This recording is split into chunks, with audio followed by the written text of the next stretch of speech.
hopefully. But our next speaker is Honorable Isata Kabia. She's the founder and director of Voice of Women Africa. She's an amazing woman. She also served as the Minister of Social Welfare, Gender and Children's Affairs in Sierra Leone. She was also Minister of State Foreign Affairs and Pan-Africanism. So I think it's, again, a really true blessing, I want to say, to have a woman given a presentation in a women's college.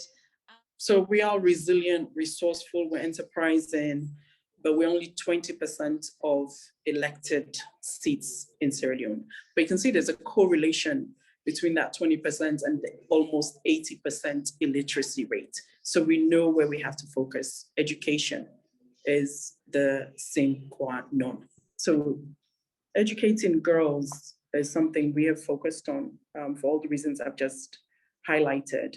But we've also focused on gaining practical skills for women. So women can no longer sit in a classroom for formal education.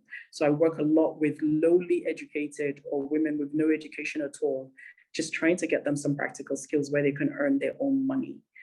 So whether it's manufacturing, which we've done, soap making, cosmetics manufacturing, food processing, to enable them to actually run a small business. And I mentioned earlier the lack of financing for small businesses. And we started something we call village saving circles, where 25 or 30 women come together to form an association. They pool their resources, and those savings are given to each other, small loans, and they start to practice saving, spending, and investing. We're hoping by doing so, we're also encouraging female leadership.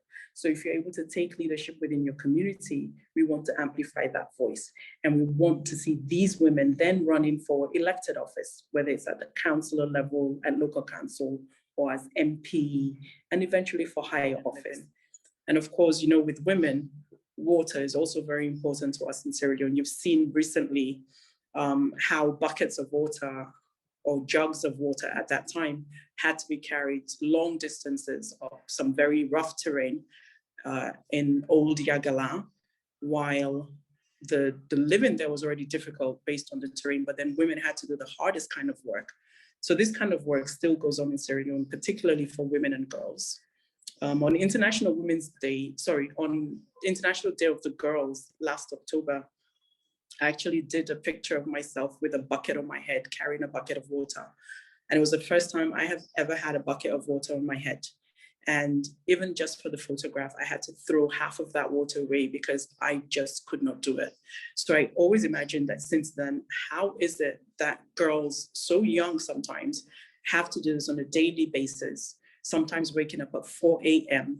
to walk a mile or more to the nearest well to collect water for their houses before going to school. That is, if they do go to school at all. Next. The green, white, and blue of Sierra Leone. I love this. And it's supposed to symbolize our hills, of course, and our white sandy beaches, I think. I'm going to please correct me. And of course, our shining seas. And if you see the next slide, I put the pictures up here. You can actually see how that translates perfectly. This is Sierra Leone. This is my Sierra Leone.